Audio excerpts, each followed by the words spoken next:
One of the biggest releases of 2018 was Kingdom Come Deliverance, a foray into the medieval world by a studio that had never released a game before. Despite this, the pedigree behind the names that created Warhorse Studios brought in a massive trust from the fanbase, so much so that the game raised over $1.1 million on Kickstarter in order to fund it. And fund it did.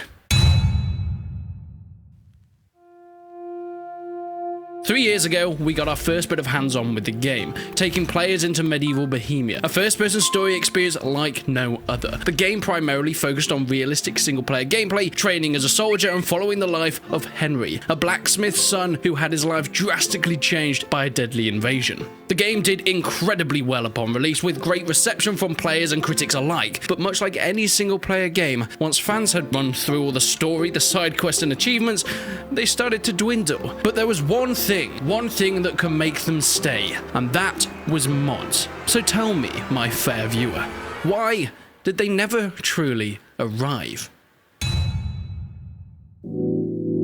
You see, Warhorse Studios had one mission: to bring back the old-school single-player experience. In their pitch, they spoke about having the world of Skyrim, with the story of Witcher, the setting of Mount & Blade, and the combat of Dark Souls. Put all these beloved franchises into one game and bring a realistic twist to seal the deal. And for all intents and purposes, I think they achieved that. Judging by the success of the title, I think others agree with me. However, this meant that they weren't quite as focused on the future. Yes, we got updates and even full DLCs with extra storylines and even new playable characters, but when it came to the community supported content, it was clear that this wasn't the forefront of their mind, and that's quite understandable. You see, you may be screaming in the comments saying, "What are you saying, Resin? Of course there were mods for Kingdom Come." Are you sure? Because the developers' lack of focus on the modding scene really shows when you're actually trying to find those suitable modifications that really change the way the game is played in any way. Yes, you're right, there are fixes, patches, cheats, mechanical tweaks, whether it's taking out the weird saving system, fixing bugs, or even completely negating intentional mechanics like lockpicking or timed herb picking. Whilst the closest we got to any real game-changing mods were shaders and slight graphical tweaks, the Nexus mod's most downloaded list for Kingdom Come says it all. Look at it. Not a single mod that actually adds any true content. You've got unlimited saving, you've got the bow reticle, keeping your armor cleaner for longer. Don't you see the issue here? If I can recall, there were back in the day on the initial release a few of these mods, such as the Star Wars mod, which basically just turned swords into lightsabers, and that was fun for a while, but that was about it. So why was this lack of modding apparent? Why were the lack of actual real content changes ripe in the community? And for such a popular game, why were the modding developers so few and far between? And I think it comes down to release times. The full game came out in February of 2018. As time passed, fixes and tweaks came in from Warhorse Studios to sort out the many bugs. Of course, modders also took it into their hands to fix some of these issues that players had experienced. But once these were all sorted, once players had then decided they enjoyed the game, they'd moved through all the stories, they'd done all the side quests, they wanted more. Different time periods, different characters, or even full fantasy overhauls, yet that just wasn't really realistic to the type of game they were playing. At this point, modding tools didn't exist, and when they were released by Warhorse Studios, it was 2019, in October. This is way over a year after the game initially came out, and by that point, as I said, players had moved on. So why would modders put weeks, months, sometimes years into developing a mod for free for a game that people played less and less of, which is, you know, the understandable nature of a single-player game like Kingdom Come?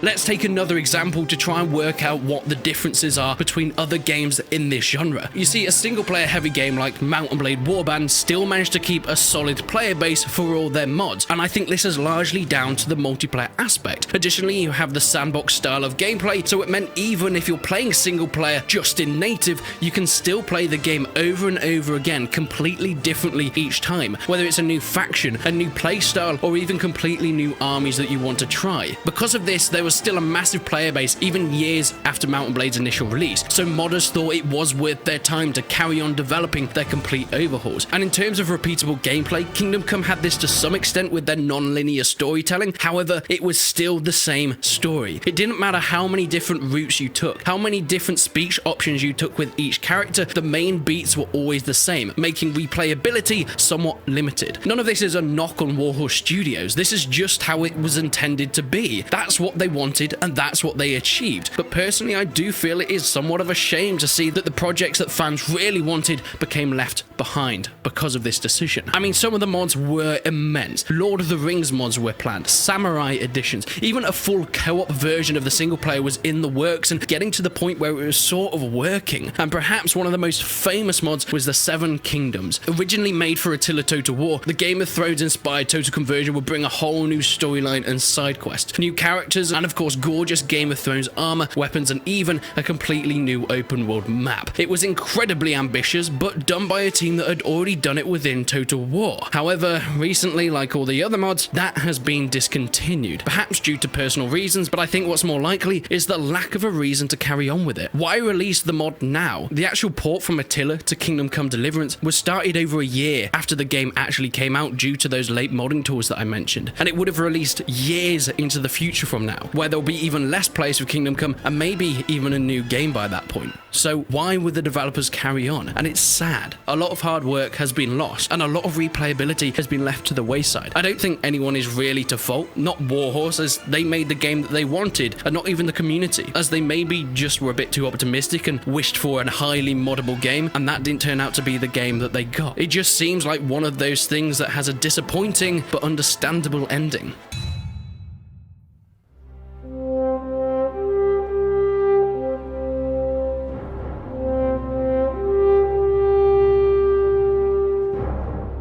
Maybe, just maybe, we could see a change where it comes to some sort of sequel in the future. Maybe the next one, Warhorse might approach it differently in terms of their modding community. But please, let me know what you think. Could modding have worked in Kingdom Come Deliverance, or was it always doomed to fail? Let me know in the comments below. I'm sure many of you wanted an update on that Seven Kingdoms mod for KCD, so yes, it won't be coming anymore. It is very sad, but that's just how the cookie crumbles, unfortunately. But if I can dig a little bit deeper and find some more info surrounding why this happened, I will make a follow-up video, so make sure you subscribe and stick around for that. But leave a like on the video if you enjoyed it, leave a dislike if you didn't. But until then, I will see you in the next one.